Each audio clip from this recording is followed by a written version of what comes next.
बिस्मिल्लाहिर्रहमानिर्रहीम, अस्सलाम वालेकुम, गुड मॉर्निंग, वेलकम टू सुनो पाकिस्तान। मैं हूं आपका होस्ट अजीम राना और मेरे साथ मौजूद है शहरबानो अवान। उम्मीद आप ठीक होंगे, खैरियत से होंगे और अपने प्यारों का ख्याल रखे होंगे। आज यकम मुहर्रम 1446 हिजरी है। सुनो पाकिस्तान की पूरी टीम की जानिब से अहले इस्लाम को नया साल जो है उस पर हम दुआ करते हैं कि सब लोग जो हैं वो खुश रहें, आबाद रहें और तमाम आफात से महफूज रहें। रब्बुल इज़्ज़त से ये भी दुआ है कि नया साल आलम इस्लाम के लिए खैर बरकत का साल साबित हो।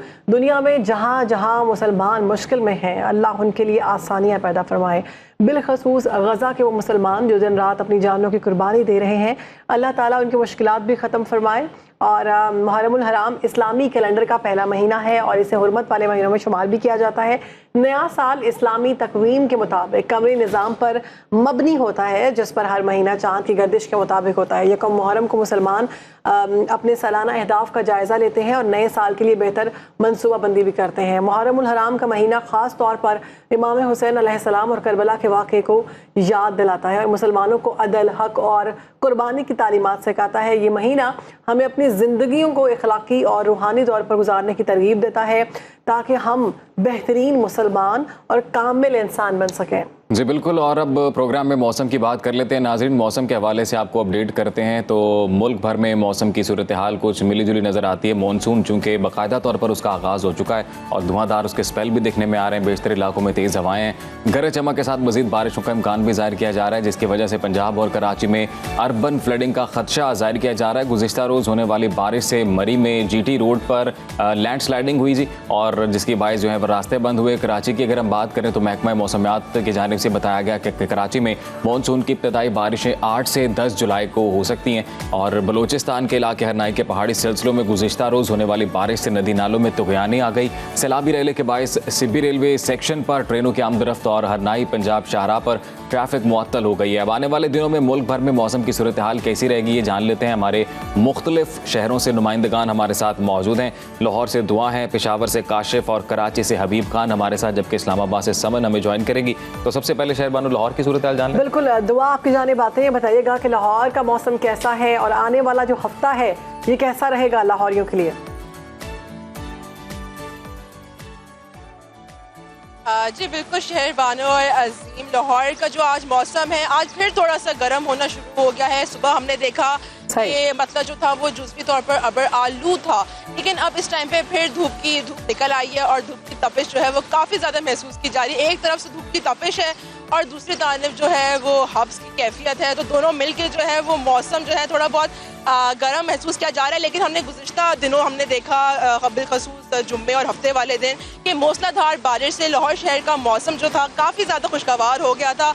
थोड़े दिन थे लेकिन शहरियों के चेहरे जो थे वो खिलखिला उठे थे और वीकेंड भी था तो शहरियों के लिए मज़ा जो था वो तो बाला हो गया था। लेकिन एक तरफ तो मौसम खुशगवार हो गया था, लेकिन सड़कों पर पानी इतना जमा हो गया था कि ट्रैफिक की रवानी भी दुआ पंजाब में अर्बन फ्लडिंग का खदशा जाहिर किया गया है, इस बारे में बताइएगा। बारिशों से निपटने के लिए पंजाब हुकूमत की जानिब से कोई इकदाम किए गए?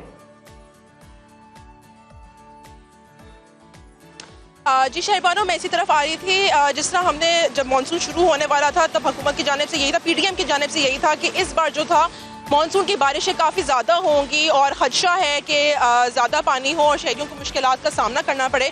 और पहले भी मैंने यही कहा था कि जब बारिश होगी तभी इंतज़ामात जो थे वो पता चलेंगे हुकूमत के, लेकिन हमने देखा इन 2 दिनों के अंदर कि काफ़ी ज़्यादा सड़कों पर पानी था और कोई ख़ास इक़दाम नज़र नहीं आ रहे थे। काफ़ी ज़्यादा पानी जो था वो जमा था, ख़ास तौर पे कैंट के इलाके, सदर के अंदर, शादमान के इलाके में और लक्ष्मी चौक वाले एरिया के अंदर पानी बहुत ज़्यादा जमा था और शहरियों को काफ़ी ज़्यादा मुश्किलात का सामना था। अभी अगर हम मौजूदा दर्जा हरारत की बात कर लें तो वो तकरीबन 30 डिग्री सेंटीग्रेड रिकॉर्ड किया गया है, लेकिन महसूस किया जाने वाला दर्जा हरारत है वो 35 से 36 डिग्री। ठीक है, दुआ साथ ही मौजूद रहिएगा। पेशावर की सूरत हाल जान लेते हैं। काशिफ वहाँ से हमारे साथ मौजूद हैं। काशिफ, बताइएगा पेशावर में कैसी सूरत हाल है मौसम की?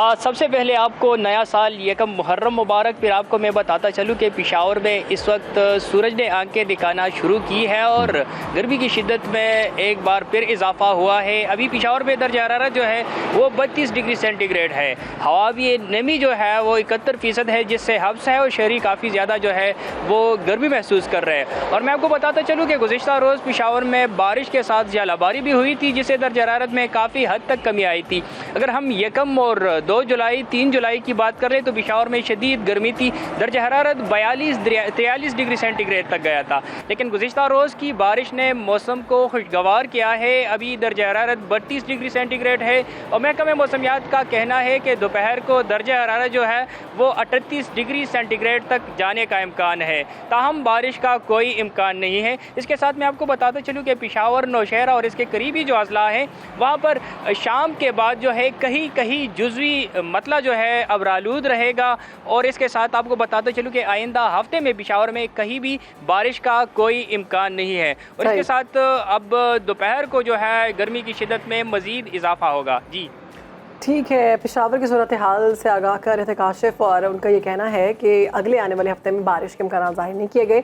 रुक करते हैं हम इस्लामाबाद का। समन गुल हमारे साथ मौजूद है। समन, बताइएगा शहर इक़्तिदार का मौसम कैसा है, और जैसे कि गुज़श्ता रोज़ बारिश हुई उससे मरी की रोड जो है वो लैंडस्लाइडिंग से ब्लॉक हो गई, उस हवाले से क्या अपडेट्स हैं? जी बिल्कुल, मुल्क भर की तरह शहर इक़्तिदार का भी यही हाल है कि जब बारिश हुई तो मौसम काफ़ी ज़्यादा खुशगवार हो गया। आज भी हम मौसम देख रहे हैं कि सुबह सवेरे महकमा मौसमियात ने पेशन गोई की थी कि सुबह और रात के औकात में मतलब जुज़वी आलूद रहने के अलावा बारिश का इम्कान है, लेकिन सुबह से बारिश का इंतज़ार किया जा रहा है। सूरज जो है निकल चुका है, अब लग नहीं रहा कि बारिश होगी। देखते हैं कि अब शाम को बारिश होती है कि नहीं। दिन के औकात में मौसम जो है गर्म और मरतूब रहेगा, लेकिन बारिशों की वजह से मौसम में काफ़ी तब्दीली आ चुकी है। गर्मी का जोर टूट चुका है, हब्स की शिद्दत में काफ़ी कमी हुई है। पहले जो है हवा में नमी का तनासुब 80% रिकॉर्ड किया जा रहा था, लेकिन आज जो है बारिशों की वजह से 52% जो है वो रिकॉर्ड किया गया है। काफ़ी हब्स की शिद्दत में कमी हो गई है और आने वाले दिनों में भी जो है महकमा मौसमियात ने बारिश की पेशन गोई की है, तो मौसम मज़ीद जो है वो खुशगवार रहेगा। और जैसे कि आपने कहा है कि लैंड स्लाइडिंग के, तो जैसे ही बारिश या मौसम खुशगवार होता है तो जो शहरी हैं वो सबसे पहले मरी का रुख कर लेते हैं। तो NDMA की जानिब से भी अलर्ट जारी किया गया था कि जैसे ही मरी की तरफ जो शहरी जा रहे हैं वो पहले मौसम की सूरत हाल को इसको देखें और उसके बाद जो है वो घरों से बाहर निकले। अलर्ट जारी किया गया था और जो बारिश की वजह से आमदोरफ्त में काफ़ी मुश्किलात हुई थी शहरियों को। जी ठीक है, समझ साथ ही रहिएगा। कराची की सूरत हाल हबीब से जान लेते हैं। हबीब, बताइएगा शहर कायद का मौसम कैसा है? बिल्कुल, देखें कराची का शहर तो पूरे मुल्क से बिल्कुल मुख्तलिफ है, क्योंकि कराची वाले सिर्फ बारिश के मुंतज़िर हैं। महकमा मौसमियात जो है वो बार बार पेशगोई करता है कि कराची में पहले 3 जुलाई को बारिश होगी, फिर 5 जुलाई को, और अब 8 जुलाई की जो है वो यानी आज की पेशगोई की गई है महकमा मौसमियात की जानिब से। मगर इस वक्त शहर में शदीद गर्मी है, हब्स की कैफियत है। दर्जा हरारत जो इस वक्त शहर का रिकॉर्ड किया जा रहा है वो तो 33 डिग्री तक है, मगर गर्मी जो महसूस की जा रही है वो तकरीबन 38 से 39 डिग्री तक महसूस की जा रही है। महकमा मौसमियात ने यकीनी तौर पर आज एक बार फिर कराची वालों को खुशखबरी सुनाई है कि महकमा मौसमियात की जानिब से कहा गया है कि जो पहली बारिश है मानसून की वो कराची शहर में 8 जुलाई से 10 जुलाई के दरमियान तक जो है वो रिकॉर्ड की जाएगी। आज कभी इम्कान जाहिर किए जा रहे हैं कि दिन में 2 बजे के बाद से जो है वो शहर में बारिश के इम्कान हैं, मगर कराची वालों को मजीद जो है वो इंतजार करना पड़ रहा है कि इस वक्त कराची के नालों के हवाले से क्या अपडेट है? मेट्रो कॉर्पोरेशन की जानिब से कोई सफाई का अमल शुरू किया गया? बिल्कुल, देखें KMC की जानिब से जो कराची के मेयर हैं मुर्तज़ा वहाब, उनकी जानिब से पिछले दिनों हमने देखा कि कराची शहर के जो मुख्तलिफ नाले हैं वो बड़े नाले हों या छोटे नाले, उनकी सफाई के इक़दाम के हवाले से जो है वो आगाज़ किया गया था। कई बड़े नालों पे जो है वो मशीनरी लगाई गई थी, जबकि छोटे नालों के हवाले से भी जो है वो जो वहाँ पे वर्कर्स हैं उनको लगा दिया गया था। सफाई का अमल तो मुकम्मल कर लिया गया है और काफ़ी हद तक जो है वो कराची के सेवरेज निज़ाम में बेहतरी लाई गई है कि बारिश से पहले ही उस तमाम तर सूरत हाल से निपटा जा सके जो कराची में अक्सर और बेशतर हम देखते हैं कि बारिश के बाद शहर जो है वो पानी और तालाब का मंजर पेश कर रहा होता है। तो उस तमाम तर सूरत हाल से तो निपटने के इकदाम किए गए हैं, मगर फिलवक्त कराची वालों को और KMC को भी बारिश का ही इंतज़ार है। जी, कराची वालों को बारिश का इंतज़ार है। बहुत शुक्रिया आपका हबीब।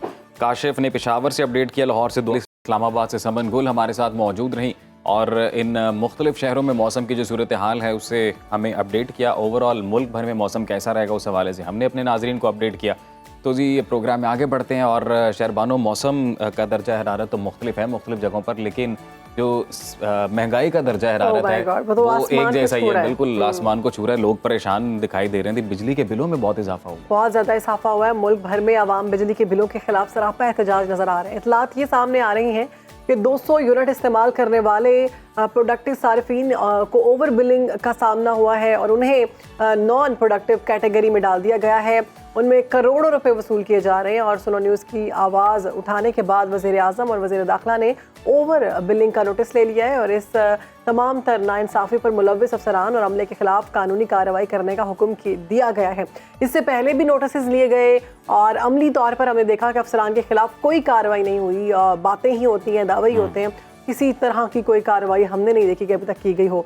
जो बिल सामने आए हैं उसमें लोगों का ये कहना था कि अगर 200 पे जो बिल आता है, फॉर एग्जांपल वो 3000 है, तो 201 यूनिट पर 8000 बिल आ रहा है, जो कि नाइंसाफी है। ऐसा नहीं होना चाहिए। शहरबानो, अवाम ने जो गिले शिकवे किए हैं, रुबीना ने वो रिपोर्ट किए हैं, तो रुबीना से जान लेते हैं। Over to you Rubina. बिजली के बिलों ने आवाम के होश उड़ा दिए। गरीब तो अपनी जगह, मगर सफ़ेद पोश तबका भी बिजली के बिलों से शदीद परेशान है। इंतहाबी मुहिम में सियासी जमातों ने ऐलान किया था कि 300 यूनिट तक बिजली इस्तेमाल करने वाले सारिफीन को बिजली मुफ्त दी जाएगी। एक मौके पर मरियम नवाज शरीफ ने यह भी कहा था कि 100 कम से यूनिट तक बिजली इस्तेमाल करने वाले को घरों पर बिल नहीं आएगा और बिजली मुफ्त दी जाएगी। गरीब आवाम का बिल हुकूमत अदा करेगी। जब गरीब आवाम बिल पे करने जाएगी तो उसे बता दिया जाएगा कि आपका बिल पे हो चुका है। तो आइए लोगों से जानते हैं कि कितने लोगों को मुफ्त बिजली मिली, कितने लोगों के बिल अदा हुए और कितने लोगों के घरों पर बिल नहीं भेजे गए। बिजली का बिल कितना आया? माशाल्लाह बहुत कम आया है। पिछले महीने और इस महीने में कितना फ़र्क हुआ? पिछले महीने हमारा 1800 का बिल आया था, इस दफ़ा 15000 का बिल आया। अच्छा, मुझे ये बताइएगा कि मरियम नवाज ने कुछ वादे किए थे, कुछ मुफ्त बिजली वो जीतने के लिए किए थे, वो जीतने के लिए किए थे कि मैं सीट मिल जाए, मुझे मिल गई उनको। कोई बात नहीं, नेक्स्ट टाइम दोबारा नहीं मिलेगी। जो हालात हमारे हो गए हैं, अगर हम खुश नहीं है तो वो कैसे खुश हो सकते हैं? 15000 रुपये बिल है मेरा, 5 महीने का 15000 रुपये बिल नहीं जमा हुआ टोटल। ये 1 महीने में 15000 रुपये बिल आ गई है। भीख मांगने लग गए अब हम। जिससे उधार ले लेते उसे दिया नहीं जाता, उससे मुँह छुपाते हैं हम। जब बिल आता है किसी से 2000 4000 रुपये मांग लेते हैं, दोबारा इतनी गुंजाइश नहीं होती कि हम वापस उसको पे कर दें या उसको वापस दे दें। लोगों से इतना कर्जा ले चुके हैं कि जिसका कोई हिसाब नहीं। बहुत ज़्यादा आ रहे हैं बिल। हम रेंट पे रहते हैं, 12000 हम किराया देते हैं और हमें 17000 बिल आ गई है। हमारा सिर्फ एक पंखा चलता है। ठीक है, मेरी यही रिक्वेस्ट है कि अगर गरीबों के लिए कुछ करना है तो रहम कीजिए, मेहरबानी, शुक्रिया। लोग खुदकुशी कर रहे हैं, कसम से हमें देख के तरस आ रहा है। हमारी गली में एक आंटी रहती हैं, बिल्कुल अकेली हैं, चने बेचती हैं। उस बेचारी को 8000 बिल आ गई है, वो रो रही है, तड़प रही है, उसका कोई कमाने वाला नहीं है। तो मेरी यही रिक्वेस्ट है मरियम नवाज से कि गरीबों पे रहम करे, मेहरबानी करे। कुछ नहीं कर सकती, कम से कम बिलों में ही कुछ थोड़ा सा कर ले। बिजली का बिल कितना आया? हमारी दुकान का ये 46,000 रुपये आया है। ठीक है, इतना बिल ज़िंदगी में नहीं आया जितना अभी आया। पिछले महीने और इस महीने में कितना फ़र्क हुआ? अभी तकरीबन आधे से भी ज़्यादा हो गया पिछले महीने से। पिछले दफ़ा तकरीबन 18-19,000 आया था, अभी 46,000 रुपये आया है। इसे मरियम नवाज कहती थी मैं 300 यूनिट जो मुफ्त दूँगी, ये लरीब दूँगी, ये करूँगी। सब झूठ मारा है इन्होंने, झूठ मार के इलेक्शन जीता है। ठीक है, अगर यहाँ पे ज़्यादती कर रहे हैं तो अल्लाह ताला इन लोगों को छोड़ेगा नहीं। बिजली का बिल कितना आया? 17,000 बिल है। तो पिछले महीने और इस महीने में कितना फ़र्क हुआ? पहले ज़्यादा था या अब ज़्यादा हुआ? पहले बड़े कम बिल आते थे। पहले तो गैस के इतने 9-10 हज़ार तक गैस का बिल आ जाता है। तो ये तो कुछ कहना चाहेंगी? कहाँ से कमाती हैं? क्या सोर्स ऑफ इनकम है? बिल को मैनेज कैसे करती हैं आप? सारी बात है, कर्जा लेके अब कैसे किया जा सकता है? किसी को पूछ पाछ के बिल देना तो लाजमी होता है ना। ये तो नहीं हो सकता कि हम बिल ना दें, बिल कट जाएगा, बिजली कट जाएगी तो फिर कैसे गुजारा करें? और इसमें कोई सुनने वाला भी नहीं है, किसी को चेक एंड बैलेंस तो है ही नहीं ना, कोई कंप्लेन नहीं सुनता आपकी। बिल बिजली का 24,000 आया, 20,000 तनख्वाह है, हम क्या करें, हमारे जी है, 4,000 को लो पाना पड़ा। पिछले महीने कितना बिल आया था? पिछले महीने आज 8,000, ऐसी दफा बहुत ज्यादा बिल दिया उसने। बिल तकरीबन आया मेरा 20,000 रुपया। पिछले महीने कितना बिल था? पिछले महीने था 14,000 रुपया। अच्छा, मुझे ये बताएं कि मरियम नवाज ने कुछ वादे किए? मरियम नवाज ने जो वादा किए उनमें से कोई वादा पूरा नहीं किया। उन्होंने कहा बिजली के बिल कम करेंगे और चीज़ें कम करेंगे, कुछ कोई कम नहीं किया। अब दूध का ऑलपोल का पैकेट 270 रुपये का था, अब 370 रुपये का हो गया। LPG गैस 120 रुपये से 300 रुपये किलो हो गई है। हर चीज़ इतनी बढ़ा दी है, क्या करे, गरीब आदमी का जीने बहुत मुश्किल हो गया। जितने वादे किए उनमें कोई वादा पूरा नहीं किया कि गरीब आदमी परेशान है, क्या करे। बिजली मुफ्त देने और बिलों की अदायगी तो बहुत दूर की बात है। यहाँ पर आवाम का कहना है कि मज़ीद बोझ डाला गया है। अगर आप 200 यूनिट तक इस्तेमाल करते हैं तो आपका बिल 3,000 रुपये तक आएगा, मगर आप 200 यूनिट से 1 यूनिट भी इजाफी इस्तेमाल करते हैं तो आपका बिल 3,000 रुपये से होकर आपका बिल 8,000 से 9,000 रुपये तक हो सकता है। यानी हमारी सियासत जिंदाबाद है। हालात खासे ख़राब नज़र आ रहे हैं। अवाम जो है वो सरापा एहतजाज भी हैं, परेशान भी हैं कि उतनी इनकम नहीं है जितने बिल आ रहे हैं। सही बात। तो इसके लिए एक गाना जो है ना वो बताया गया है कि वो सुनिए तो उससे आपका बिल कम आएगा। कौन सा गाना? शाजिया मंजूर साहब वो कहती हैं कि वैसे तो बिजली के बिल कम नहीं आएंगे तो लेकिन आप गाना सुनाएं, जो उनका गाना है बत्तियां बुझाई रख दी। उन्होंने कहा ये गाना सुने और बत्तियां बुझा कर रखें, इस पर अमल करें तो आपका बिल कम आएगा। दीवों पे गुजारा करें। हाँ बिल्कुल, आप दियों के ज़माने पर आ जाएं और दिए लगाएं और पंखे बंद कर दें और वो हैंड फैंस पकड़ लें। हाँ जी, तो हाँ फिर आपके बिल कम आ सकते हैं।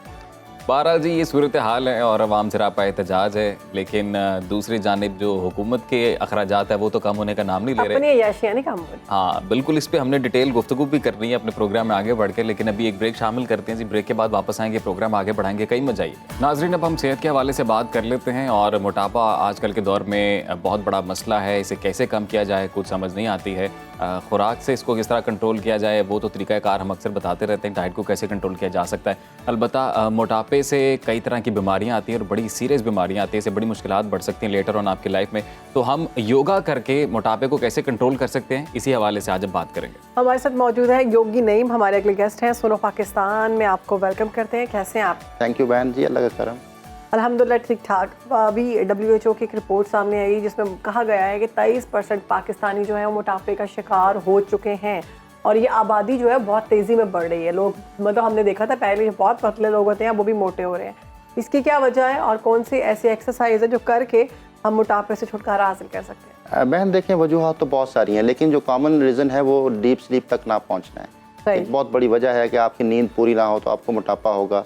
फिर हम जो है वो खाने के औकात को अगर डिस्कस करें तो हम अक्सर जो है वो खाना ये समझ के खाते हैं ये आखिरी खाना है, इसके बाद मिलना नहीं है। एक रिपोर्ट के मुताबिक जो है वो इसको यूँ कर लिया जाए अगर कि आप दिन में 5 दफ़ा चाहे मील ले लें लेकिन थोड़ा लें।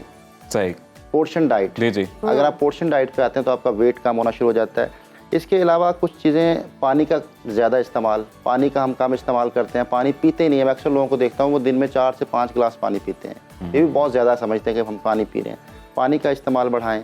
फिर हम सांस के ज़रिए भी अपना जो है फ़ैट निकाल सकते हैं जिस्म के अंदर से। योगा हमें बहुत आसान चीज़ बताता है कि आप अपने जो सांस ले रहे हैं अगर आपको ये लेना और निकालना आ जाए। देखिए, जब इंसान सांस निकालता है तो क्या निकलता है? कार्बन निकलता है। और फैट का फार्मूला पढ़ें, जिस्म के अंदर कार्बन की ज़्यादती, ऑक्सीजन की कमी, इस वजह से फैट हो जाता है, फैट बढ़ना शुरू हो जाता है। ऑक्सीजन की कमी हो जाती है, फैट आपके जो है वो कार्बन का बढ़ना शुरू हो जाता है। सही। हम सांस को निकालते नहीं हैं, लेना तो दूर की बात है, सांस को कभी निकालते नहीं हैं। योगा इस पर एक टेक्निक बताता है, बड़ा आसानी से आप बैठे बैठे अपने सांस के ज़रिए से वज़न कम कर सकते हैं। कि सांस को पहले खारिज करें, नाक से खारिज करें, सही, रुक जाएं, ठीक, थोड़ा वक्फा देंगे, फिर और निकलेगा, फिर और निकलेगा।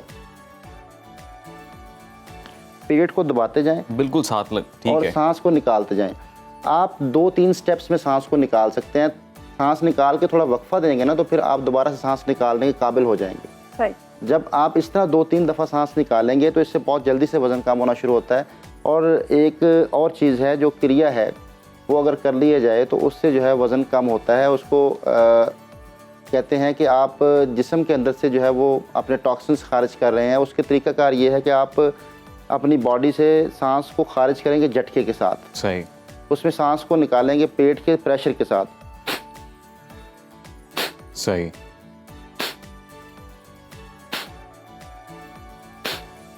प्रेशर के साथ आपने जो आपकी ब्रीदिंग है उसे एक्सेल करना है।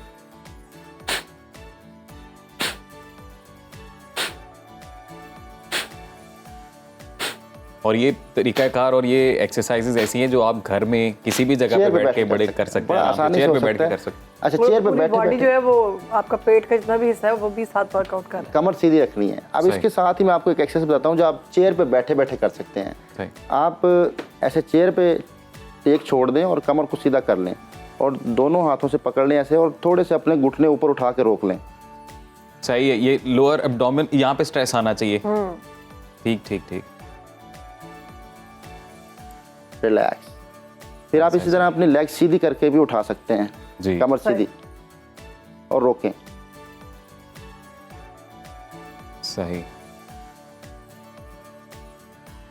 सांस भी साथ रोकनी है। सांस भी साथ जो है सांस ले सकते हैं, ब्रीथिंग कोई करते इशू नहीं। सांस आप शॉर्ट ब्रीदिंग करते रहें। लेकिन डॉगी साहब ये कितना ज़रूरी है कि जिस हम पेट के अज़ा की एक्सरसाइज कर रहे हैं, जिस मतलब लाइक अभी हम पेट की कर रहे हैं ना एक्सरसाइज बॉडी, तो उस पर फोकस रखना कितना ज़रूरी है? देखें जिस मसल की एक्सरसाइज की जाए उस पर फोकस आए तो उससे ज़्यादा इफेक्ट मिलता है। सही। अगर आप फोकस नहीं करते, आप दिमागी तौर पर कहीं और होते हैं तो इफेक्ट नहीं आता, उसका बहुत कम इफेक्ट होता है। तो अक्सर लोग इसी तरह जो बहुत सारी मशक्क़त वाली एक्सरसाइज करते हैं और मशक्क़त की एक्सरसाइज करने से होता यह है कि आप जो है वो खुशी से नहीं कर रहे होते, आप बोझ समझ के कर रहे होते हैं। याद रखिएगा मशक्क़त से वजन कम नहीं, मशक्क़त से वजन कम नहीं होता, दिमाग से। उससे होता ये है कि जब भी आप मशक्क़त करते हैं, मेंटली एग्जॉस्ट होते हैं, उससे आपका मोटापा और बढ़ना शुरू हो जाता है स्ट्रेस की वजह से। तो अगर आप थोड़ा वर्कआउट कर लें, आप थोड़ी एक्सरसाइज कर लें, लेकिन खुशी से करें।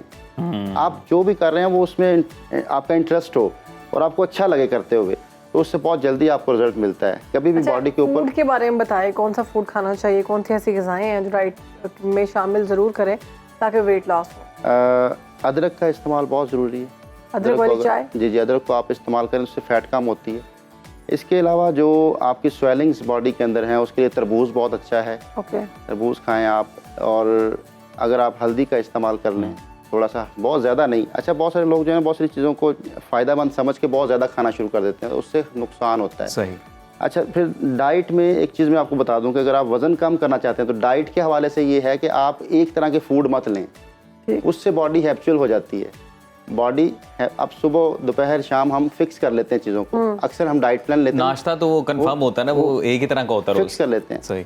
तो आपने हैबिचुअल नहीं करना मैदे को। अच्छा। आपने डाइट को चेंज करना है। आपके पास वैरायटीज होनी चाहिए। आज आप डाइट में वैरायटीज पैदा कर लें तो आपका वेट खुद ब खुद कम होना शुरू हो जाएगा। आपने बॉडी को हैबिचुअल नहीं करना फूड का किसी भी तरह से। आपने कोशिश करनी है कि जो भी आप खाएं उसमें चेंज हो, कुछ ना कुछ। और योगी साहब ये भी कहा जाता है कि जो एक्सरसाइजेज हम करते हैं वही सेम एक्सरसाइजेज आपको रिपीट भी नहीं करनी चाहिए बार बार, उसमें भी वेरिएशंस लेके आते हैं। जी, वेरिएशंस लानी चाहिए, वरना बॉडी हैबिचुअल हो गई। आप एक दिन 2 दिन 3 दिन करने के बाद आपकी बॉडी यूज्ड टू हो जाती है। जब बॉडी यूज्ड हो जाती है तो आप मेंटली कहीं और चले जाते हैं, आप प्रेजेंट नहीं होते। एक मुद्रा भी मैं बताऊंगा वजन कम करने का जो बड़ा आसान है। ये रिंग फिंगर को फोल्ड करके पकड़ लें। सही। जोर से नहीं, हल्का सा, बस हल्का सा इसको पकड़ लें और यूं आपने हाथों को नीचे रख लें या जैसे भी आप रख सकते हैं, कोई इसमें इशू नहीं कि आपने लाजमी ऐसे ही बैठना है। सही। आप हाथों को नीचे की तरफ भी रख सकते हैं, इसमें बातें भी कर सकते हैं, आप कुछ टीवी भी देख सकते हैं, लैपटॉप भी देख सकते हैं, लेकिन इसको बनाए रखें। इसको आप कम से कम जो है 15 मिनट एक वक्त में और दिन में 3 से 4 दफ़ा बनाएं तो इससे फैट कम होना शुरू हो जाती है। योगी साहब इसकी क्या साइंस है? मतलब ये मुद्रास जो हैं, ये मुद्रास जो हैं ये 5 एलिमेंट्स जिससे इंसान बना है वो 5-6 उंगलियों में शो होते हैं।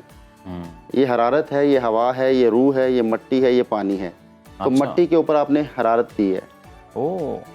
मट्टी की एनर्जी के ऊपर आपने हरारत को ऐसे जोड़ा, तो जब मट्टी पे हरारत दी जाती है तो वो ईंट बनती है। तो ईंट सॉलिड होती है। जो सॉफ्ट बॉडी होती है वहाँ फैट होती है। याद रखिएगा, जिस मसल्स में मजबूती नहीं है, मोटापा उनको होता है जहाँ पे मसल्स की सॉफ्टनेस होती है। अच्छा, अक्सर लोगों का सिर्फ पेट निकलता है, अक्सर लोग पूरी बॉडी से मोटे होते हैं। जो पूरी बॉडी से मोटे होते हैं उनके मसल्स वीक होते हैं, और जिनके सिर्फ पेट निकलता है उनके पेट के मसल्स वीक होते हैं। तो जहाँ पे मसल्स वीक होंगे वहाँ फैट कटते होना शुरू हो जाएगा। वक्त कम है, जाते जाते कोई एक ऐसा पोस्चर योगा का बता दें कि जो उन खवातीन के लिए कि जो बुजुर्ग हैं, ओवरवेट हैं, लेकिन वो इस तरह के नहीं कर सकती postures because of weak back, उनकी कमर में भी दर्द होता है, तो वो किस तरह से? उसके लिए फिर उनको जो है वो देखिए, तो उनका डाइजेस्टिव सिस्टम थोड़ा सा ख़राब हो जाता है। तो डाइजेस्टिव सिस्टम के लिए जो है वो साइड जो आपके बैंड हैं वो बड़े ज़रूरी हैं। ऐसे चेयर को दूसरी साइड से पकड़ के अपनी स्ट्रेच करें, इस साइड में स्ट्रेच आए। ठीक है। एक है हम ऐसे झुक जाते हैं और बॉडी ट्विस्ट हो जाती है, इससे वो फ़ायदा नहीं होता। बॉडी सीधा रखते हुए आपने स्ट्रेच करना है, बाजू को भी सीधा रखना है, बाजू नीचे नहीं लेके जाना, ऐसे आपने कॉर्नर पे स्ट्रेच करना है। इसी तरह फिर दूसरी साइड से पकड़ लिए और स्ट्रेच कीजिए। अच्छा, जो साइड स्ट्रेचेज हैं ये आपकी आंतों को साफ करते हैं। अगर आपकी आंतें साफ होना शुरू हो जाए तो मोटापा खुद बहुत कम होना शुरू हो जाता है। ये कितने सेकंड्स के लिए कर सकते हैं? जितना इजीली आप रोक सकते हैं। देखिए, मैं हमेशा ये कहता हूँ कि बॉडी की जो कैपेसिटी है उससे ज़्यादा नहीं करना चाहिए। हर इंसान की कैपेसिटी डिफरेंट है, स्टेमिना डिफरेंट है। तो जितना आसानी से, याद रखिएगा, जितना आसानी से आप करेंगे, खुशी से करेंगे, उसका इफेक्ट आएगा। जितना आप बोझ समझ के करेंगे। साइड स्ट्रेचेज आपने बताई हैं, इसका कमर के ऊपर असर नहीं पड़ेगा? नहीं पड़ेगा, बिल्कुल नहीं पड़ेगा। मैं योगी साहब आपकी बात को समझ गई हूँ कि एक्सरसाइज करनी है, कुछ भी करना है, वेट लॉस करना है, ये सब आपके दिमाग से पहले होना चाहिए। दिमागी तौर पर अगर आप तैयार होंगे, दिल से करेंगे तो उसका इफेक्ट जल्दी आएगा और ज़्यादा आएगा। तो एक ब्रेक ले रहे हैं, ब्रेक के बाद हाल। और नाज़रीन, अब वक्त आ गया है हमारे प्रोग्राम का जिसमें हम अपने हीरोज़ को खराज तहसीन पेश करते हैं, उनकी यादों को ताज़ा करते हैं। तो इंसानियत के लिए अपनी ज़िंदगी वक्फ करने वाले बाबा खिदमत अब्दुलसत्तार ईदी की आज 8वीं बरसी मनाई जा रही है। अब्दुलसत्तार ईदी 28 फरवरी 1928 में भारत की रियासत गुजरात में पैदा हुए और क़याम पाकिस्तान के बाद उनका ख़ानदान पाकिस्तान मुंतकिल हुआ और कराची में सकूनत इख्तियार की। अब्दुलसत्तार ईदी ने कम उम्री से ही खिदमत खल्क़ को अपना शेवा बनाया। इंसानी खिदमत के जज्बे से सरशार इस अजीम रहनुमा ने 1951 में अपनी समाजी खिदमात का आगाज़ किया। एक डिस्पेंसरी इन्होंने बनाई इनिशियली, इसके बाद ईदी ट्रस्ट की बुनियाद रखी। 20,000 लावारिस बच्चों की सरपरस्ती की, बेसहारा ख़वातीन और बुज़ुर्गों के लिए मराकज़ कायम किए और 1997 में एम्बुलेंस सर्विस शुरू की, जिसे दुनिया की सबसे बड़ी फलाही सर्विस के तौर पर Guinness book of world record में शामिल किया गया। उनकी समाजी खिदमात के सिले में हुकूमत पाकिस्तान ने उन्हें निशान इम्तियाज़ से नवाजा, पाक फ़ौज ने शील्ड ऑफ ऑनर पेश की और हुकूमत सिंध ने उन्हें सोशल वर्कर ऑफ सब कॉन्टिनेंट का एजाज़ दिया। जबकि आलमी सतह पर इस अजीम समाजी रहनुमा को इंसानियत की बेहतरीन खिदमात के एतराफ़ में रैमसन मैग्सेसे अवार्ड और पाउल हैरिस फेलो अवार्ड भी दिया गया। अब्दुलसत्तार ईदी 8 जुलाई 2016 को 88 बरस की उम्र में इंतकाल कर गए थे। इंतकाल के बाद भी अब्दुलसत्तार ईदी ने दुख इंसानियत की खिदमत की और अपनी आँखों का अतिया देकर 2 अफराद को रोशनी दी। 6 दहाइयों तक इंसानियत की बिला तफरीक खिदमत करने वाले अब्दुलसत्तार ईदी आज भी हर पाकिस्तानी के दिल में ज़िंदा हैं और इसमें कोई शक नहीं कि उन्होंने अपनी ज़िंदगी का बहुत बड़ा हिस्सा वो इंसानियत के लिए वक्फ किया। हमारा फेवरेट सेगमेंट है कि हम पाकिस्तान के ख्वाबों, पाकिस्तान के कल्चर की बात करते हैं, पाकिस्तान की खूबसूरती की बात करते हैं। तो आज हम आपको दिखाएंगे, खिलाएंगे तो नहीं, खाना आपने खुद है। गोश्ताबा कश्मीर का जिक्र हो रहा है, तो कश्मीर की एक डिश है गोश्ताबा, जो कि बहुत लजीज है। वो कैसे बनती है, किस तरह से तैयार होती है, आइए देखते हैं।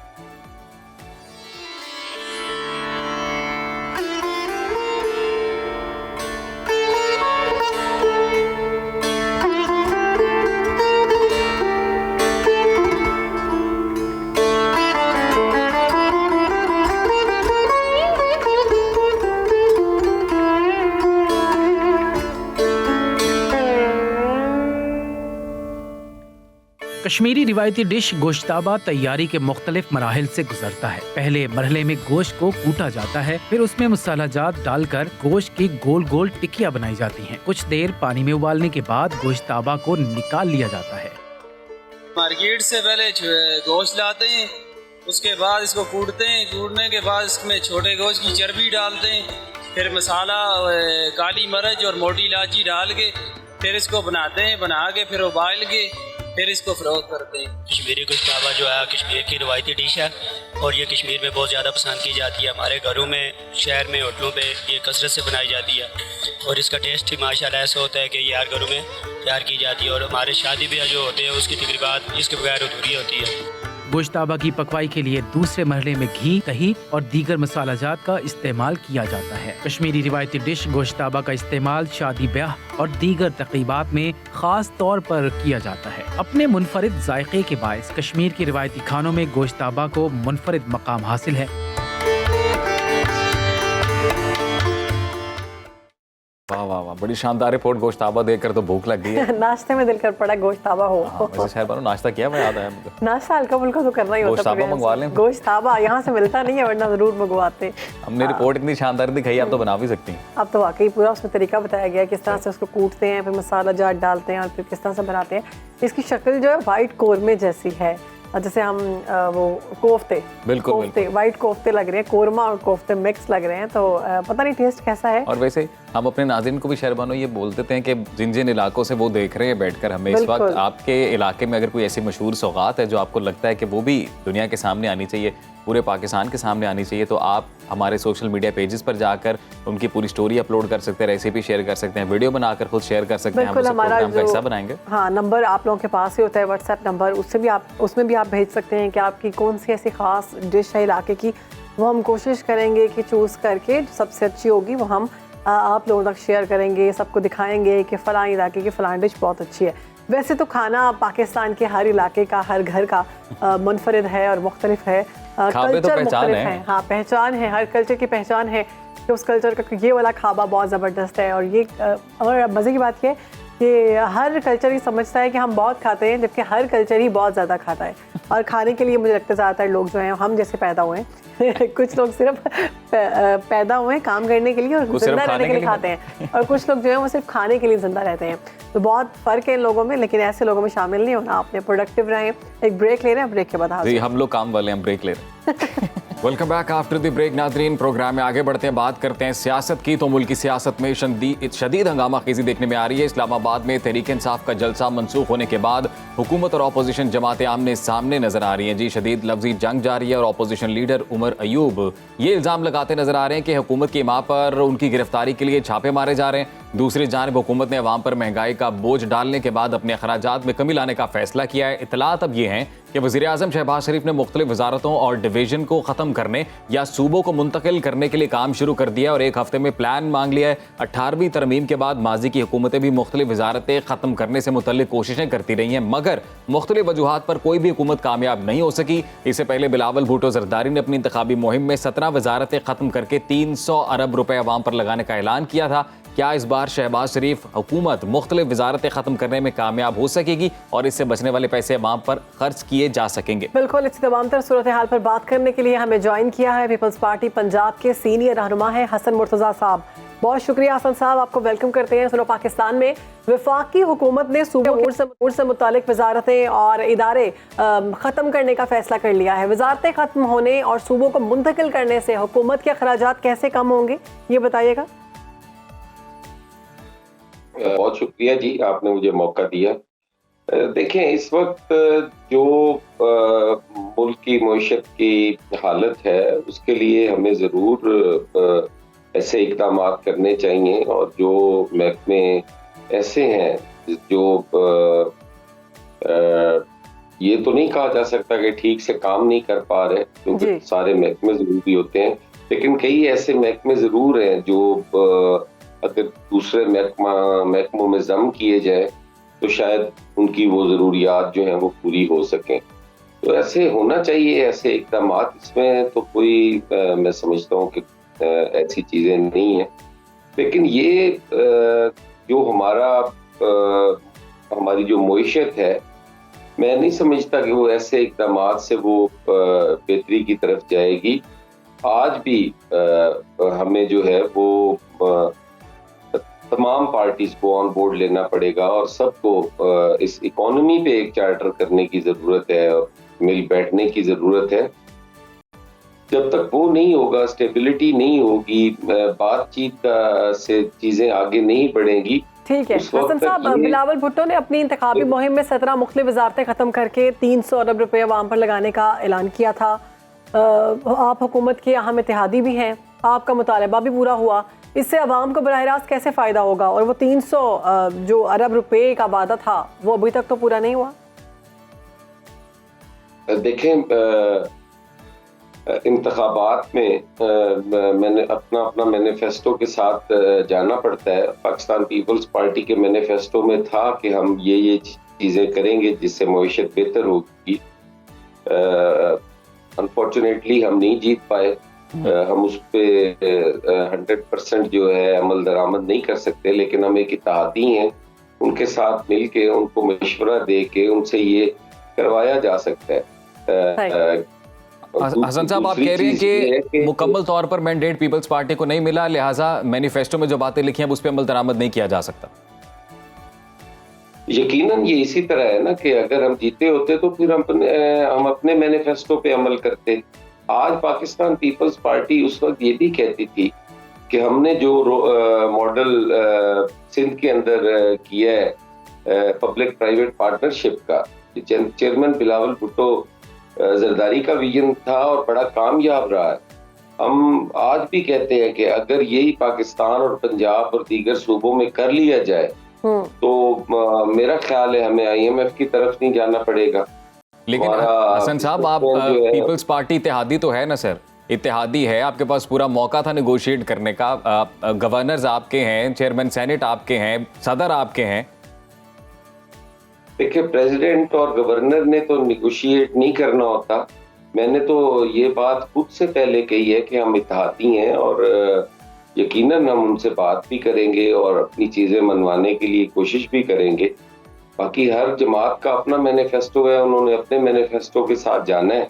हसन साहब, इसका मतलब है कि आवाम जो जहन बनाकर बैठी थी कि बिलावल भुट्टो साहब ने जो वादे और दावे किए थे वो पूरे नहीं होंगे। 300 यूनिट का भी दावा था। हाँ, सॉरी, आवाम जो जहन बनाकर बैठी थी कि बिलावल भुट्टो साहब वादे कर चुके हैं जो उनके साथ 300 यूनिट और इस तरह के और बहुत से वादे थे, अब वो पूरे होते हुए नहीं दिखाई दे रहे। मैं मेरे ख्याल है आपको शायद समझा नहीं पा रहा या आप समझने की कोशिश नहीं कर रहे। जी। मैंने आपसे अर्ज की है कि हमने यकीनन ये चीजें कही थी और हमने किसी हद तक वो सिंध में की हैं जो बड़े तजर्बे कामयाब रहे हैं, जिसमें एक हमारा पब्लिक प्राइवेट पार्टनरशिप का था। जो बिजली का आप कह रहे हैं तो यकीनन इस वक्त सिर्फ वाहिद एक सिंध सूबा ऐसा है जो हमारे नेशनल ग्रिड को बिजली फराहम कर रहा है और सस्ती तरीन वो बिजली है। और अगर हमें मौका मिलता तो हम यकीनन उसको उन चीज़ों को नीचे लाते। तो अभी क्या कोशिशें की जा रही हैं सर? कोई सीरियस एफर्ट इस वक्त, क्योंकि बहरहाल इत्तेहादी तो है, हुकूमत की जिम्मेदारी तो आती है। नहीं तो हम उस जिम्मेदारी से भाग नहीं रहे, हम उस जिम्मेदारी को बिल्कुल ओन कर रहे हैं। हम कह रहे हैं कि हम इत्तेहादी हैं। अगर हम खुद से होते तो हम मजीद बेहतर करते। आज हम कोशिश कर रहे हैं और इंशाअल्लाह ताला हम काफी हद तक कामयाब भी होंगे। आपको लगता है ये तरीकाकार काम करेगा? वजारतें सूबों को वापस की जाएंगी या सूबों में अगर जम की जाएंगी तो उससे अखराजात कम होंगे? ऐसी सूरत हाल में जब टैक्सेस तो लगे ही हैं, आपके सामने है मनी बिल, जो टैक्सेस अवाम पर लगे, जो अवाम की सूरत हाल है। इसके अलावा सर पार्लियामेंट के जो अखराजात हैं वो ये डॉन की खबर है जी, 9.4 ट्रिलियन ओवररन्स हैं, 9.4 ट्रिलियन रुपीस। देखें, यकीनन उस पे अखराजात होते हैं, इसमें कोई शक नहीं है। और पूरी दुनिया के अंदर जहाँ जहाँ भी ये चीज़ें हैं, हुकूमत चलाने के लिए पैसों की ज़रूरत होती है, इसमें तो कोई दो राय नहीं है। उनमें कमी होनी चाहिए, कमी करनी चाहिए। ये हमारा मुल्क इन चीज़ों का मुतहम्मिल नहीं है कि हम इतने शाना अखराजात करें, लेकिन जो ज़रूरी अखराजात हैं। लेकिन सर ये कैसे मुमकिन है कि एक साल पहले जो अमाउंट इन तमाम अखराजात के लिए अप्रूव हुई थी ये उससे 5 गुना ज्यादा है? बिल्कुल, डबल भी नहीं बल्कि 5 गुना। देखिए, इसको इस तरह बयान करना जो है वो मेरा ख्याल है कि एक जो हमारी आवाम के अंदर एक परसेप्शन बन रही है कि शायद हुक्मरान ये खा जाते। महंगाई हुई है और महंगाई की वजह से यकीनन उनमें इजाफा भी हुआ होगा जो कि नहीं होना चाहिए। हसन साहब, आप महंगाई की बात कर रहे हैं तो महंगाई कम करने के लिए क्या हिकमत अमली अपनाई जा रही है पीपल्स पार्टी की जानिब से, और ये जो महंगाई हुई है इसमें पीपल्स पार्टी कितनी जिम्मेदार है? देखें, एक जमात नहीं है, ये पूरी दुनिया का मसला है महंगाई का। अगर पेट्रोलियम मसनूआत की कीमतें बढ़ती हैं तो यहाँ भी बढ़नी है। फिर जब आप IMF के पास जाते हैं तो फिर उनकी शराइत होती हैं, जो कर्जा दे रहा है उनकी शराइत होती हैं। हुकूमतों का काम है कि वो IMF या किसी भी मालियाती इदारे के दरमियान एक कुशन का रोल उनका होना चाहिए, एक कुशन होना चाहिए। अब बिल्कुल हर चीज़ अवाम पे नहीं जानी चाहिए। उनसे निगोसिएशंस में ऐसी शराइत पे वो ले के जो काबिल कबूल हो। फिर दूसरी चीज़, जो टैक्सेस में इस हद तक इतनी भरमार है, वो हमें टैक्स नेट में इजाफे करने की ज़रूरत है कि टैक्स नेट में इजाफा हो जिससे टैक्सेस ना बढ़े, दहिंदगान जो हैं वो बढ़े। तो ये काफ़ी सारी चीज़ें हैं, मेरे ख्याल है उनके लिए टाइम भी लगता है और हुकूमत को ये वक्त देना भी चाहिए कि वो बेहतरी की तरफ अभी जाए। जिस तरह से महंगाई बढ़ रही है, ऑपोजिशन की जमातें तो सरापा एहतजाज है, बल्कि ये जमात इस्लामी 12 जुलाई को इस्लामाबाद में धरना भी देने जा रही है, तो इस मौके पे अब आप ऑपोजिशन का साथ देंगे या हुकूमत का साथ देंगे? नहीं, देखें, आज जो अपोजिशन की इंतशार की सियासत है, मेरा ख्याल है कोई भी मुहिब वतन पाकिस्तानी जो है उसको नहीं चाहिए कि वो हुकूमत का अपोजिशन का साथ दे, क्योंकि उनकी सियासत तो इंतशार की है, तफरीक की है, और हमारी वो तफरीक और डिवाइड इतनी बढ़ती जा रही है, इतनी गहरी होती जा रही है कि हम बिल्कुल एक कौम की बजाय हम अफराद होते जा रहे हैं। हसन साहब, माजरत के साथ सर, आपकी बातों से मुझे ऐसा लग रहा है, आपकी ओवरऑल बातों का जो लुब्बे लुबाब है वो मुझे ऐसा लग रहा है आप ये कहना चाह रहे हैं कि ऑपोजिशन अगर एहतजाज करना चाह रही है तो वो ना करें, क्योंकि उससे वो एक इंतशार की सियासत है, ठीक है। दूसरा ये कि अवाम पर चूंकि महंगाई का बोझ है तो अवाम को बर्दाश्त करना पड़ेगा, क्योंकि हालात पूरी दुनिया में ऐसे हैं और चूंकि पाकिस्तान IMF के पास जा रहा है तो ये तो मजबूरी है। और हुक्मरानों के जो बजट बड़े हैं वो तो बहुत जरूरी हैं, क्योंकि जाहिर है महंगाई बढ़ी। अगर आप कोई ब्रेकिंग बनाना चाहें तो वो आपकी अपनी मर्जी है। नहीं सिर्फ ब्रेकिंग, आपकी बातों से ये अंदाजा लगाया जा रहा है। ब्रेकिंग नहीं, मैं आपकी बातें दोहरा रहा हूँ। आपने अंदाजा नहीं लगाना होता, आपने अवाम के सामने एक राय रखनी होती है, अवाम ने फैसला करना होता है। सर, आपकी राय से ये अंदाजा लगाया जा रहा है ना, नतीजे पे हम पहुंचे हैं। देखिए, मैंने कब किस वक्त कहा है कि पुरअमन एहतजाज नहीं होना चाहिए? सही। आपने मेरे से सवाल किया कि क्या आप हुकूमत का साथ देंगे या अपोजिशन का देंगे? जी, अगर प्रोटेस्ट करती है वजह बताई, आपने वही वजह बता दी कि मैं आपको मुल्की सियासत में अवाम पाकिस्तान पार्टी के नाम से एक नई पार्टी सामने आ रही है। जी जी, मैं अपनी बात खुद करूंगा, आपने मेरे मुंह में अल्फाज नहीं डालने। मैंने कहा है कि जो पुरअमन एहतजाज है वो सबका हक है, ठीक है, ऑपोजिशन को यकीनन करना चाहिए। किसने कहा कि वो एहतजाज न करे? वो एहतजाज करें, पुरअमन एहतजाज हो, 9 मई वाला तो ना हो। एहतजाज इस तरह तो ना हो कि अगर हाई कोर्ट इजाजत देता है तो आप इस्लामाबाद की सड़कों पे सारे दरख्त तोड़ के जला के रखते हैं, लाइटें तोड़ते हैं, नुकसान। ये चीजें तो मुल्की नुकसान है ना, मुल्की अमलाक अगर नुकसान पहुंचाएंगे तो वो किसका नुकसान हो? पीपल्स पार्टी अगर अपोजिशन में होती और अगर ये हालात होते तो क्या पीपल्स पार्टी एहतजाज ना करती? पुरम सॉरी, पीपल्स पार्टी अगर अपोजिशन में होती और ये हालात होते जो आजकल हैं, गरीब जो हैं वो खाने के लाले पड़े। मैं कब कह रहा हूँ कि एहतजाज नहीं करना चाहिए? जी, मैं तो कह रहा हूँ एहतजाज करना चाहिए, एहतजाज पुरअमन होना चाहिए। इंतशार की सियासत और एहतजाज में जमीन आसमान का फर्क है। अगर 1986 में बीबी शहीद लाहौर लैंड करती हैं तो एक समुंदर था लोगों का, अगर वो चाहती तो उस दिन सब चीजों पे कब्जा कर सकती थी, लेकिन एक गमला नहीं टूटा उनके। इससे पहले मैंने जब एहतजाज वाला सवाल सर आपसे पूछा था, मैंने उसमें कहीं इंतशार का जिक्र नहीं किया था कि ऑपोजिशन कोई इंतशारी जो है वो धरना देने जा रही है। सवाल ये था कि महंगाई के खिलाफ वो धरना देने जा रहे हैं। अब धरना जाहिर पीसफुल भी हो सकता है, इंतशार की सियासत तो बिल्कुल नहीं करनी चाहिए इस मुल्क में, ना ही तोड़ फोड़ की इजाजत किसी को दी जाती है। जवाब कौन सा गलत दे दिया है? मैंने उसका जो जवाब बनता था सर अगला सवाल जो मैंने कहा है बिल्कुल यकीनन वो चलाएं। मैं तो आपको अंदाजों से कह रहा हूँ कि आपके अंदाजे पे नहीं, मेरी बात जो मैंने कही है वो बात जरूर रखें सामने। मुल्की सियासत में अवाम पाकिस्तान पार्टी के नाम से एक नई जमात सामने आई है। हुक्मरानों से अवाम की मायूसी को देखकर आपको नहीं लगता कि इस वक्त मुल्क में एक नई जमात या एक नई सियासी जमात की अशद जरूरत है? देखिए, जमातों से तो मैं नहीं समझता कि कोई हालात हमारे बदलेंगे। जमातें तो पहले भी काफ़ी सारी हैं, काफ़ी सारी आती हैं, और फिर जब मुल्क इस फेज से गुजर रहा होता है हमेशा उसमें जमात आती हैं। पहले आपके सामने जब MQM को तोड़ा गया उस वक्त भी जमात बनी, फिर मुस्लिम लीग मुख्तलिफ दौर में मुख्तलिफ शक्लों में आई, कभी वो नून लीग, कभी काफ लीग, कभी कन्वेंशन लीग, कभी ऑल पाकिस्तान मुस्लिम लीग। ये सारी जमातें, पीपल्स पार्टी, जमात इस्लामी, ये किसी न किस वक्त में आती रही हैं। मैं समझता हूँ कि ये तजर्बात जो है इनकी ज़रूरत नहीं है, ज़रूरत है इस वक्त मिल के बैठ के मुल्क को इन चैलेंजेस से निकालने की।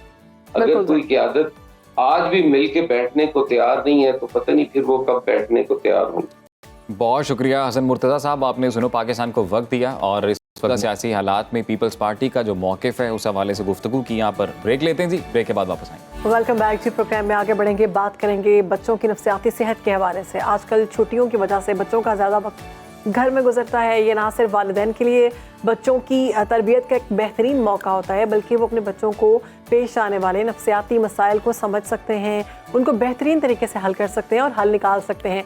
ऐसा ही मसला हम आजकल देख रहे हैं बच्चों के अंदर भी है, एंजाइटी डिसऑर्डर, जिसकी वजह से बच्चे गैर मामूली तौर पर खौफ, फिक्र और बेचैनी महसूस करते हैं। National institute of mental sciences के मुताबिक 13 से 18 साल की उम्र के तकरीबन 25% बच्चे इस मसले से दो चार हैं। और ये एंजाइटी डिसऑर्डर है क्या, इसकी इलामात क्या हैं और इसका बेहतरीन हल क्या है, इलाज क्या है, इसी पर बात करने के लिए हमें ज्वाइन किया है हमारी अगली मेहमान है वजीहा ज़फ़र, जो कि हमारे साथ मौजूद हैं, माहिर नफ्सियात हैं। Thank you so much Wajiha for your time. सबसे पहले तो ये बताइएगा एंजाइटी डिसऑर्डर होता क्या है और बच्चे इसका शिकार कैसे होते हैं? अगर हम एंजाइटी डिसऑर्डर की बात करें तो एंजाइटी डिसऑर्डर में मैं बहुत इस तरह के वर्ड यूज़ करूँगी जो आम अल्फाज में सबको समझ आ सके। इसमें है कि आपका बच्चा जो है वो आइसोलेशन का शिकार हो और उन लोगों के करीब रहे जिनके साथ वो सेफ फील करता है, जिसे हम कहते हैं कि वो अटैचमेंट इश्यूज शो करे।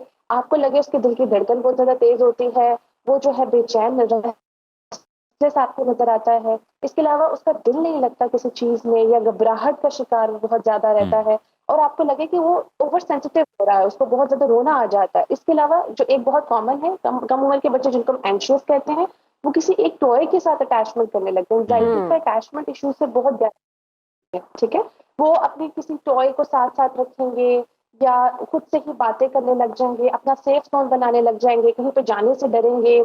या आप नोट करेंगे कि जैसे होता है ना, खाला के घर रहने जाते हैं, पुप्पो के घर रहने जाते हैं, किसी के रहने को प्रेफर नहीं करेंगे, माँ बाप में से किसी एक को हमेशा साथ उनके साथ रहेंगे। अच्छा, ये अगर छोटा बच्चा करे ना 2-3 साल का, तो यूजली इस एज में बच्चे के सिम्टम्स होते हैं। लेकिन अगर आपने जैसे एज रेंज को ये मेंशन की कि 13 साल का बच्चा हो गया है, वो अडल्टहुड की तरफ जा रहा है, 16-17 साल का बच्चा हो गया, लेकिन उसकी चीजें खत्म नहीं हो रही हैं। और इसमें क्या होता है, मैं एक चीज ऐड करूंगी, हर एज के साथ एंजाइटी डिसऑर्डर के सिम्टम्स भी चेंज होते हैं। सब जरूरी नहीं है कि जो उसका 10 साल में 12 साल में जो सिम्टम्स थे वो 16-17 में भी हो, वो एडवांस लेवल के होते हैं। अब उसमें क्या है कि कुछ बच्चों में कॉन्फिडेंस की कमी होती है, सेल्फ स्टीम लो होता है, उनमें भी एंजाइटी का होता है। कुछ बच्चे ऐसे होते हैं जो अपने लिए स्टैंड आउट नहीं करते, पढ़ाई में तो बड़े अच्छे होते हैं, लेकिन जैसे उनको सोशल स्किल्स की बात करें, फ्रेंड्स बनाने हो, तो वो पीछे रह जाते हैं। अपनी को ओपिनियन देनी हो तो वो ये सारे सिम्टम्स बिल्कुल आपने सही बताया। अब वजह इसकी बताइएगा कि क्यों होती है ये एंजाइटी डिसऑर्डर, होता क्यों है बच्चों में? अच्छा, इसमें कई हद तक तो साइकोलॉजिकल फैक्टर्स की बात करें तो उसमें जेनेटिकल फैक्टर्स भी होते हैं। अगर माँ बाप में से, ग्रैंड पेरेंट्स में से किसी को बहुत ज्यादा एंजाइटी है या ओसीडी है, स्पेशली उन बच्चों में ज्यादा देखा गया है एंजाइटी का। नंबर 2, पेरेंटिंग के अंदर जो है, पेरेंट्स जो हैं वो जब बहुत ज्यादा जो है एंजाइटी खुद शो करते हैं बच्चों के साथ, ये नहीं छेड़ना, डर डर के पेरेंटिंग करते हैं कि कुछ हो ना जाए हमारे बच्चे को। उन बच्चों मैंने नोट किया है, बीइंग अ क्लिनिकल साइकोलॉजिस्ट, मैं आपको अपना एक्सपीरियंस अगर शेयर करूं तो मैंने बहुत कॉमनली देखा है कि जब भी कोई एंजाइटी का बच्चा आता है, हम पहले पेरेंट्स की काउंसलिंग करते हैं। सही। अच्छा, हम ये भी देखते हैं वजीहा के जॉइंट फैमिली सिस्टम में रहने वाले जो लोग हैं वो ज़्यादा इससे मुतासिर होते हैं। जॉइंट फैमिली में जो बच्चे हैं, हम देखते हैं कि ज़्यादा एंजाइटी और डिप्रेशन का शिकार हो रहे होते हैं। तो एक जॉइंट फैमिली में रहते हुए या सिंगल फैमिली में रहते हुए किस तरह से आप उस बच्चे को ट्रीट कर सकते हैं ताकि वो एंजाइटी और डिप्रेशन से निकले? अच्छा, दोनों सेटअप्स में, चाहे जॉइंट हो चाहे सेक्युलर सेपरेट हो, उसमें मैं एक चीज कहूंगी कि जॉइंट में क्योंकि मदर के ऊपर थोड़ा प्रेशर ज्यादा होता है, पेरेंट्स पे दोनों पे ही होता है, क्योंकि सबकी नजर होती है और बच्चे की कोई भी डिसीजन को लेने से पहले आपको चारों तरफ देखना पड़ता है, एक्सेप्टेंस लेनी पड़ती है, राइट, क्वेश्चंस आते हैं, जजमेंट्स आती हैं। तो ये प्रेशर की वजह से भी पेरेंट्स बहुत ज्यादा एंशियस पेरेंटिंग करते हैं। और अगर सेपरेट पेरेंटिंग करें तो उसमें ये होता है कि पेरेंट्स बहुत डरे हुए पेरेंटिंग करते हैं, उनको हर चीज खुद लर्न पड़ी होती है, खुद देखने गूगल कर रहे होते हैं, डॉक्टर से पूछ रहे होते हैं, तो हर चीज में डरे हुए होते हैं कि ये सिम्टम कोई किसी खौफनाक बीमारी की तरफ तो नहीं जा रहा। तो दोनों में मैंने नोट किया है, लेकिन इसमें पेरेंट्स को कैसे ट्रीट करना चाहिए, लेकिन देखिए कोई भी ट्रीटमेंट उनका हल तब पता चलता है जब आपको ये पता हो कि रूट क्या है, कि वो एंजाइटी आ रही है। जब तक आपको ये पता ही नहीं होगा कि एंजाइटी कहाँ से आ रही है, तब तक कोई ट्रीटमेंट नहीं होगा। ये इतनी इंपॉर्टेंट चीज़ है क्योंकि मैं भी जब भी क्लिनिक में ट्रीटमेंट करती हूँ मैं सबसे पहले एनवायरनमेंट की फुल इन्फॉर्मेशन लेती हूँ कि बच्चे के अंदर एंजाइटी कहाँ से आ रही है। और वजीहा, क्या ट्रीटमेंट में सिर्फ काउंसलिंग ही शामिल है या मेडिकेशन की भी ज़रूरत पड़ती है इसमें? अच्छा, अगर तो फुल फ्लेज एंजाइटी डिसऑर्डर है, पैनिक अटैक्स जिसे हम कहते हैं, अगर वो सेवेरिटी की तरफ केस चला गया ना सिर्फ तब। इसके अलावा मैं एक चीज़ हमेशा ऐड करूँगी कि बच्चों को दवाइयों पर प्लीज मत डालें। इवन के अडल्ट भी हैं, पैनिक अटैक की सूरत में जहाँ पे हॉस्पिटलाइज हो जाए, इतना सवेयर हो, सिर्फ तब हम इस चीज़ को करते हैं। अदरवाइज क्योंकि एंजाइटी इतनी सवेयर होती है, एंजाइटी में पैनिक अटैक्स में लोग हॉस्पिटलाइज हो जाते हैं, उनको ये लगता है कि हम मर रहे हैं, लेकिन जब वो हॉस्पिटल जाते हैं तो डॉक्टर्स लाइक कि ये सिर्फ साइकोलॉजिकल है, जो सारी से वो बिल्कुल ठीक है, हार्ट रेट बिल्कुल ठीक है। अच्छा वजिया, हमने देखा कि कुछ पेरेंट्स जो वक्त बहुत कम होता है उनके पास, जॉब करते हैं दोनों, तो उनके बच्चे जो हैं वो ज़्यादा इस चीज़ का शिकार होते हैं। तो क्या वालिदैन जब ध्यान कम देते हैं, वक्त कम देते हैं, तो उससे भी ये एंजाइटी और डिप्रेशन बढ़ता है? बिल्कुल, क्योंकि देखिए बच्चे का फेस टेस्ट के पेरेंट्स होते हैं, उसकी पहली दरजगा जो हम कहते हैं माँ बाप होते हैं। जब वो पहली दरजगा ही चलेगी तो बच्चा फिर, क्योंकि वो फिर अपनी तरफ से इंफॉर्मेशन ले रहा है, वो कोई भी किसी भी तरीके की इंटरप्रिटेशन कर सकता है। और आप नोट करें कि बच्चा जब छोटी एज में होता है ना तो वो नडर होता है, वो दीवारों पे भी चढ़ेगा, वो घर पर चढ़ेगा, लेकिन जैसे जैसे वो बड़ा होगा उसकी मेमोरी स्ट्रांग होती जाएगी। खुदा ना खास्ता मैं एक बहुत इंपॉर्टेंट चीज ऐड करूंगी, ट्रॉमा रिलेटेड जो एंजाइटी है उसमें होता है कि कोई बुरा एक्सपीरियंस हुआ, उसी के फ्लैशबैक्स आते हैं और उसमें कोई एज रेंज नहीं है। मेरे पास 10 साल का कोई क्लाइंट है, उसकी 6 साल की मेमोरी है जिसको हॉन्ट कर रही है, जिसको हम ट्रॉमा, ठीक है, तो उसमें फिर हम ट्रॉमा रिलेटेड एंजाइटी का ट्रीटमेंट करते हैं। और ज्यादातर जो कॉमन वजिहा, ओवर एक्सपोजर ऑफ इंटरनेट कितना जो है वो इसमें ऐड कर रहा है? इंटरनेट का ज़्यादा इस्तेमाल करना, जो बच्चों का आजकल ओवर एक्सपोजर है इंटरनेट का, गैजेट्स का, वो कितना इसमें अमल दखल है उसका? बहुत इंपॉर्टेंट क्वेश्चन ये है कि जब आप अपने बच्चे को, वो किसी भी एज का हो, 14-13 साल से पहले एक्सपोजर देना शुरू कर देते हैं, 4-5 साल से स्टार्ट कर देते हैं।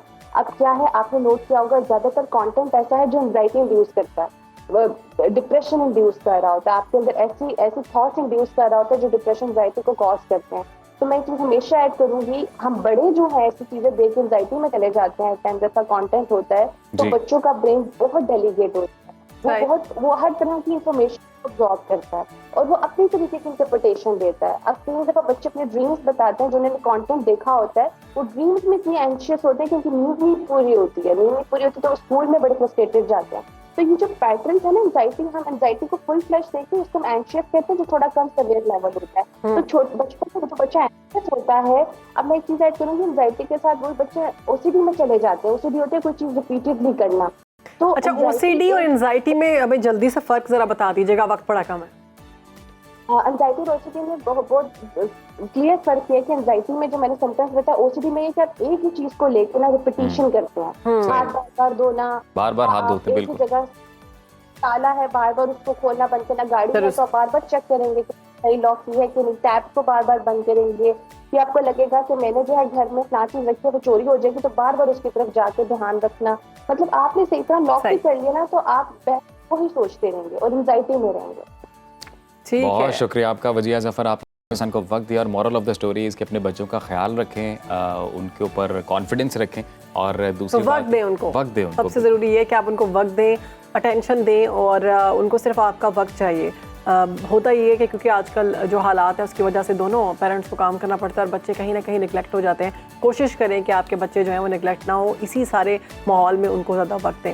एक ब्रेक ले रहे हैं, उसके बाद हाजिर। वेलकम बैक नाजरीन। नए इस्लामी साल के आगाज़ यानी कि यकुम मुहर्रम को खाना काबा के गिलाफ की तब्दीली का एहतमाम किया गया। गिलाफ काबा को किस्वा भी कहा जाता है। मस्जिदुल हराम में गिलाफ काबा की तब्दीली की तकरीब मुनक्किद हुई और किंग अब्दुल अजीज़ कॉम्प्लेक्स से किस्वा यानी कि गिलाफ काबा को मस्जिदुल हराम मुंतकिल किया गया। सऊदी मीडिया के मुताबिक 1350 किलो वजनी गिलाफ काबा की तैयारी में 159 कारीगिरों ने हिस्सा लिया। गिलाफ काबा की लंबाई 14 मीटर से ज़्यादा है और इसकी तैयारी में तकरीबन 1000 किलो रेशम, 120 किलो सोना और 100 किलो चांदी के धागे का इस्तेमाल किया गया है। यहाँ हम आपको ये भी बताते चलें कि खाना काबा का गिलाफ कई दहाइयों से हर साल हज के मौका पर 9 ज़ुल्हिज्जा को तब्दील किया जाता है। ताहम 2022 में इस रिवायत में तब्दीली लाई गई है और सऊदी हुकाम के मुताबिक रवा बरस ये तकरीब नए इस्लामी साल के आगाज़ पर यानी कि यकुम मुहर्रमुल हराम को मुनक़्क़िद की गई। और ये खूबसूरत और पुरनूर जो मनाजिर हैं वो आप देख भी सकते हैं, साथ दिखाई भी जा रहे हैं। बहुत खूबसूरत मंजर होता है जब गिलाफ काबा को तब्दील किया जाता है। नए इस्लामी साल की मुनासबत से हम एक नए सेगमेंट का आगाज़ करने जा रहे हैं जिसका नाम है मुहर्रमुल हराम और मेरे हुसैन। इस सेगमेंट में हम हज़रत इमाम हुसैन अलैहिस्सलाम के फ़लसफ़ा हयात, उनकी तालीमात से मुतल्लिक़ गुफ्तगू करेंगे। हम जानेंगे कि आज का नौजवान उसवा आलिया मकाम से किस तरह सबक हासिल कर सकता है। तो उसी पर बात करने के लिए हमारे गेस्ट हमारे साथ मौजूद हैं, रिसर्च स्कॉलर हैं सैयद फ़हद अली। वेलकम करते हैं फ़हद साहब, कैसे हैं आप? अल्हम्दुलिल्लाह, आप लोग खैरियत से हैं जी? अल्हम्दुलिल्लाह, वी आर गुड जी। ये बड़ा अहम सेगमेंट है अल्हम्दुलिल्लाह जिसका हम आगाज़ कर रहे हैं और ख़ास तौर पे हमारा जो फोकस है वो यूथ है जी, क्योंकि उलमा तो ऑफ कोर्स इन बातों को ऑलरेडी जानते हैं जी, लेकिन हमारी वो यूथ जो कॉलेजेस यूनिवर्सिटीज़ में पढ़ती है और जो आइडियोलॉजिकली अपने हीरोज़ को डिस्कवर करना चाहती है उनके लिए ये सेगमेंट है। और इंशाल्लाह कहीं ना कहीं हमारा भी तोशा आखिरत इसके साथ जुड़ा हुआ है इंशाल्लाह। इमाम आली मकाम इमाम हुसैन अलैहिस्सलाम की कुर्बानी, इमाम आली मकाम इमाम हुसैन अलैहिस्सलाम की शख्सियत ग्लोबल हिस्ट्री में मैचलेस है और हम आने वाले दिनों में देखेंगे कि किस तरीके से मगरिब ने भी उनको सेलिब्रेट किया, मगरिब उनको अपना बहुत बड़ा हीरो मानती है और हर वो शख्स जो हक के रास्ते पर है, जो बातिल और तागूत के ख़िलाफ़ है, वो हुसैनी है और वो इमाम आली मकाम के रास्ते पे है। तो हम इमाम आली मकाम की स्ट्रगल क्या थी, उसके पॉलिटिकल स्पिरिचुअल एंगल्स क्या थे, और क्योंकि हम तो हमारा इदारा ख़ास तौर पे हम तो पाकिस्तान में भी निज़ाम मुस्तफ़ा की बात कर रहे हैं जी। तो निज़ाम मुस्तफ़ा के जो सबसे बड़े प्रोपोनेंट हैं हिस्टोरिकली वो इमाम आली मकाम है, इमाम हुसैन अलैहिस्सलाम है। तो हम आने वाले दिनों में देखेंगे। लेकिन आज यकम मुहर्रमुल हराम है और इस दिन को एक और अजीम शख्सियत से भी निस्बत इसको हासिल है, सैयदना उमर फ़ारूक रज़ी अल्लाह तआला अन्हु, हमारी इस्लामी तारीख़ का एक और बहुत बड़ा नाम जी। और सरकार दो आलम सल्लल्लाहु अलैहि वसल्लम के साथ जो इनका डीप कनेक्शन है, जो बॉन्ड है और इस्लामी तारीख़ में जो इनका मकाम है वो भी अपनी जगह पे बहुत बड़ी एक पर्सनालिटी और लाइट हाउस है। मैंने आगाज़ में मुझे लगता है ये कहना चाहिए हमें और बार बार कहना चाहिए कि अपने हीरोज़ को तकसीम ना करें। हमने अपने हीरोज़ को भी वेरी वेरी अनफॉर्चुनेटली हमने उनको फ़िरक़ों की नज़र किया हुआ है। हम अपने तासुबात को बालाए ताक रखें, अपने ज़र्फ़ को बड़ा करें और अपने हर हीरो की अपने अपने दर्जे पे तकरीम करें। अगर ये हम करेंगे तो अल्हम्दुलिल्लाह उम्मत जो है वो फलाह के रास्ते पे, कामयाबी के रास्ते पे जाएगी। हमारा जो दुश्मन है वो मकातबा फ़िक्र नहीं देखता कि आपका ताल्लुक़ किस मकतबा फ़िक्र से है। वो डिवाइड एंड रूल पे बिलीव करता है ऑफ कोर्स, लेकिन वो आपको एक समझता है। वो फ़लस्तीन में हमास से भी लड़ता है, वो इराक़ में और ईरान में और यमन के ज़ैदियों से, वो सबको मुसलमान ही समझता है। तो आज यकम मुहर्रमुल हराम जो इस्लामी साल का आगाज़ है, हमें भी अपने छोटे डिफरेंसेस को पीछे करना है और ऐसे नैरेटिव्स को मेन स्ट्रीम करना है जो कि मोहब्बत पर, अमन पर, इत्तेहाद पर मबनी हो। उम्मत को जोड़ना इमाम आली मकाम का मिशन है, फारूक आज़म का मिशन है, खुलफाए राशिदीन का मिशन है, आइमा अहले बैत का मिशन है। मैं जिनके नाम ले रहा हूँ जमालन, हर एक हस्ती ने उम्मत को जोड़ने की बात की है, इसको मत तोड़ें। तो जनाब फ़ारूक आज़म रज़ी अल्लाह तआला अन्हु के हवाले से दो क्विक बातें मैंने आपसे शेयर करनी है। जनाब फ़ारूक आज़म अहले बैत अतहार से बहुत मोहब्बत करते थे, people of the house, people of the family of the profit, उनसे बहुत ज़्यादा आपकी मोहब्बत थी।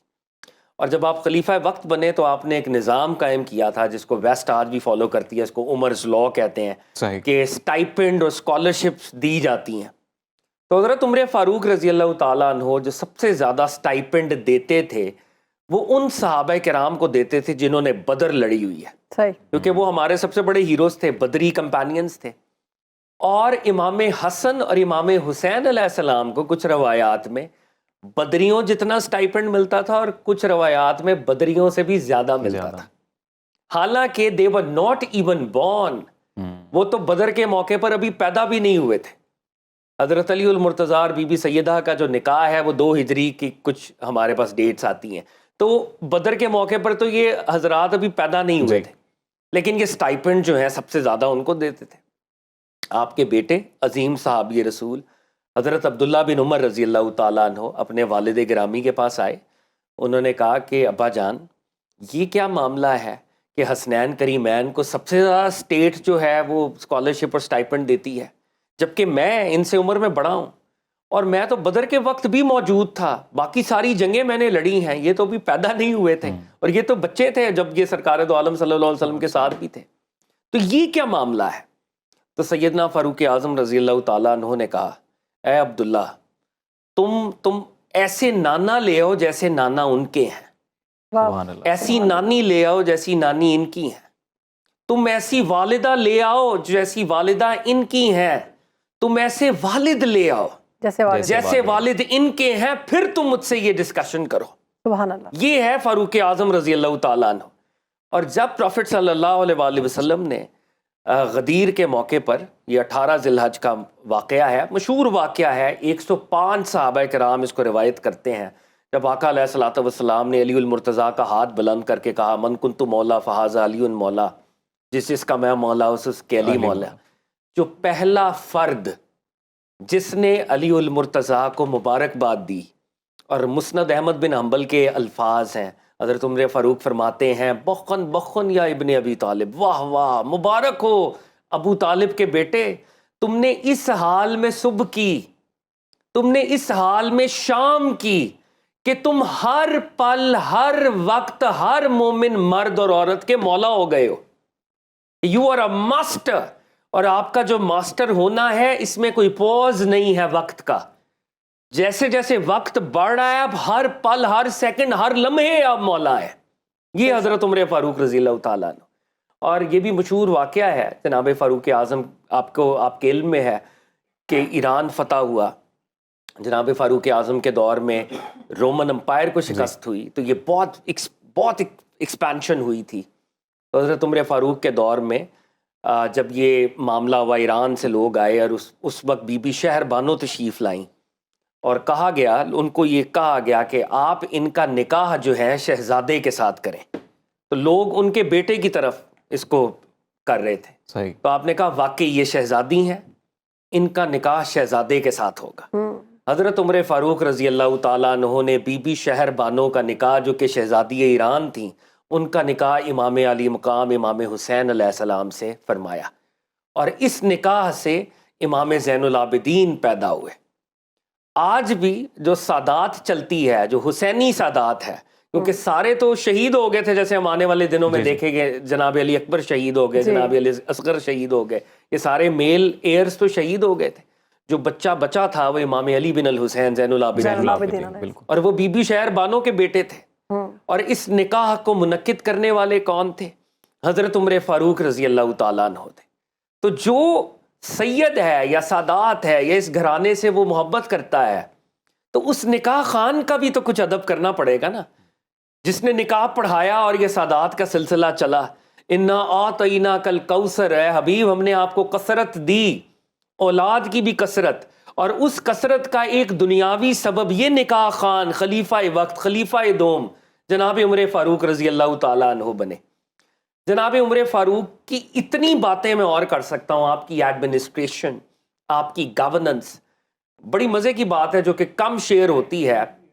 हज़रत उमर के दौर में हज़रत अली मुर्तज़ा करमल्लाहु वजहो वो जस्टिस थे, और हज़रत उमर फ़ारूक ने यह कहा था कि जब अली मुर्तज़ा मस्जिद नबवी में हों, कोई फतवा ना दे, कोई फैसला ना करे, अली के होते हुए किसी को इजाज़त नहीं है कि वो फैसला करे। और फरमाया, इलाहुल आलमीन, मैं उस मुश्किल से डरता हूँ कि मुश्किल आ जाए और अबुल हसन का साथ मेरे साथ ना हो। यानी ये मोहब्बत थी हज़रत उमर फ़ारूक की मौला मुर्तज़ा के साथ। और फरमाया, एक दफ़ा नहीं फरमाया, हमारी नरेशंस में आता है आपने 70 दफ़ा फरमाया। अपने फैसलों को चेंज किया अली उल मुर्तज़ा के मशवरे पर, और कहा कि आज अली ना होता उमर हलाक हो जाता। आपने 70 दफ़ा ये इरशाद फरमाया। ये वो बाहमी मोहब्बतें हैं, ये वो नैरेटिव्स ऑफ लव हैं, वो नैरेटिव्स ऑफ कंपैशन हैं, जिनको मेन स्ट्रीम करने की हमें ज़रूरत है। अनफॉर्चुनेट बात यह है कि हमने अपने हीरोज़ को तकसीम किया है। मैं आपके प्लेटफॉर्म से अल्लाह को हाजिर नाजिर जानकर ये कहना चाहता हूँ, अपने हीरोज़ को डिवाइड मत करें। वो खुलफाए राशिदीन हो, वो अहले बैत अतहार हो, वो प्रॉफिट का ख़ानदान हो, वो अज़वाज मुतहरात हो, वो औलिया अल्लाह हो जिन्होंने बाद में कंट्रीब्यूट किया है। हर हीरो अपने अपने दर्जे में एक रोल प्ले कर रहा था। आपको नैरेटिव्स ऑफ हेट बताए गए हैं, नैरेटिव्स ऑफ लव एग्जिस्ट करते हैं, नैरेटिव्स ऑफ लव को बताएं, मेन स्ट्रीम करें, अपने दिल से फैसला करें कि वो लोग जो सरकार दो आलम के ट्रेंड थे, जिनके बारे में कुरान कहता है, कुरान की आयत है कि ये आपस में रहीमो करीम है। आप किसी मौलवी की झूठी तारीख मानेंगे या कुरान की आयत मानेंगे? अगर कुरान की आयत कह रही है कि वो आपस में रहीमो करीम थे, मेरे लिए बहस खत्म हो चुकी है। तो यकम मुहर्रमुल हराम आने वाले दिनों में हमने इमाम आली मकाम को भी ट्रिब्यूट पेश करना है, और वो हदीस इसके रावी भी सैयदना फारूक आज़म है। इमाम हुसैन को प्रॉफिट सल्लल्लाहु अलैहि वसल्लम ने अपनी पुश्त पे सवार किया था। मदीने का ये वाक़या, आका घुटनों चल रहे हैं और एक रस्सी अपने मुंह में डाली हुई है, जैसे एक सवारी के हाथ में रेंज होती है ना, तो वो इमाम हुसैन को पकड़ाई हुई है। इमाम हुसैन सरकार दो आलम को चला रहे हैं और हज़रत उमर फ़ारूक ने फरमाया, ए हुसैन तुम्हारी सवारी कितनी अजीम है। सुभान अल्लाह। और सरकार दो आलम सल्लल्लाहु अलैहि वसल्लम ने पलट कर इरशाद फरमाया, ए उमर ये सवार भी तो कितना अजीम है, सुभान अल्लाह, इस सवार की भी क्या अजमत है। क्या बात। तो आज की मैं कॉन्वर्जेशन को कल्मिनेट करता हूँ इकबाल के इस शेर पे। इकबाल ने कहा था, दिले बेदार फारूकी दिले बेदार कर्रारी, हजरत अली उल मुर्तज़ा हैदर करार, दिले बेदार फारूकी दिले बेदार कर्रारी, मिसे आदम के हक में कीमिया है दिल की बेदारी। दिले बेदार पैदा कर दिले खाबीदा हो, जब तक न तेरी जर्ब है कारी न मेरी जर्ब है कारी। दिले बेदार फारूक, क्या बात है। दिले बेदार। बहुत खूब फात काज़मी साहब, बहुत शुक्रिया आपके वक्त का और बड़ी खूबसूरत बात आपने की है। नाज़रीन, आज के प्रोग्राम से मुझे शहरबानों को इजाज़त दें। दोबारा कल आपकी खिदमत में हाजिर होंगे नई मौज़ूआत के साथ, नई गेस्ट के साथ। तब तक अपना और अपने प्यारों का ख्याल रखें। अल्लाह हाफ़िज़।